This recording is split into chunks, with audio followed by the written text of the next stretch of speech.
A Bíblia afirma na primeira epístola de João, capítulo 4, versículos 9 e 10, que Deus manifestou o seu amor entre nós, enviou o seu Filho unigênito ao mundo para que pudéssemos viver por meio dele.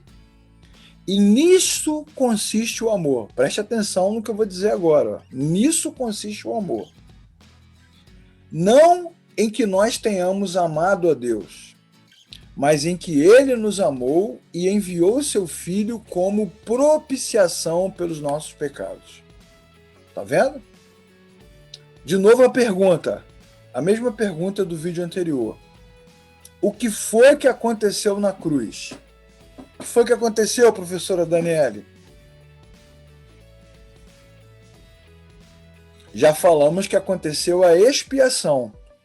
Nossos pecados foram cancelados por Deus. Nós não somos inocentes, mas fomos perdoados, porque Deus assim desejou. No passado, os animais eram oferecidos para a conscientização do homem, para que ele entendesse o problema da queda, da ruptura com o Criador. Mas esses sacrifícios eram repetidos constantemente. Inclusive, a Bíblia vai dizer com muita clareza, o salmista diz, se o Senhor quisesse sacrifício, eu daria a ele um monte de sacrifícios. Não é sacrifícios que Deus quer. Eles são insuficientes. Então Deus enviou o seu Filho, e o seu Filho foi oferecido como cordeiro. Já falamos sobre isso, sobre a fala de João Batista. Esse é o Cordeiro de Deus que tira o pecado do mundo. Já estudamos Isaías 53, ele foi levado como cordeiro. E lá em Apocalipse é apresentado várias vezes como o Cordeiro de Deus, ou seja, a solução definitiva para o pecado. Nesse processo de expiação, de sacrifício, de cancelamento, Jesus se tornou então a propiciação. E o que é a propiciação? Por que ele foi a nossa propiciação, como nos afirma a palavra de Deus? Preste atenção nesse conceito, preste atenção.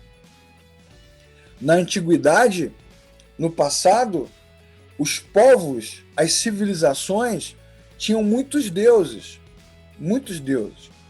E quando alguém queria ir para a guerra, ou atravessar um rio, ou superar um problema, ou aplacar a natureza, né? Tempestades, terremotos, vulcões, o que essas civilizações faziam? Levavam ofertas, oferendas. Coisas eram entregues, doadas, sacrificadas, para que essas divindades, fossem honradas e aí, com essa honra, favorecessem, né, se tornassem favoráveis ao homem, permitindo que o problema acabasse, ou que eles viajassem em paz, ou que guerreassem e tivessem a vitória. Ser propício significa o quê? Ser favorável. O publicano, citado por Jesus numa parábola, ele diz isso quando ele está no templo: ser propício a mim, pecador. Seja favorável. A tampa da Arca da Aliança, lá no Antigo Testamento, a tampa da arca se chamava propiciatório. Era o lugar onde Deus falava, onde se manifestava, onde se aproximava, porque depois de toda a cerimônia, Deus se tornava favorável. Entendeu? Jesus é a nossa propiciação porque tornou Deus favorável ao homem. Deus estava com ira, separado, distante, e agora Deus nos favoreceu. Mas a pegadinha do texto, olha, tem pegadinha, professora Daniele. Tem pegadinha. É que no passado, na antiguidade, era o homem que pedia, né? Ser propício a mim.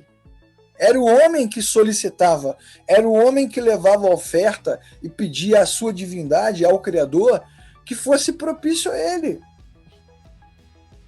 Mas na Bíblia, nós vamos aprender que foi o próprio Deus que veio na direção do homem e ofereceu ele mesmo, a si mesmo, como sacrifício para a nossa propiciação. Olha que coisa incrível!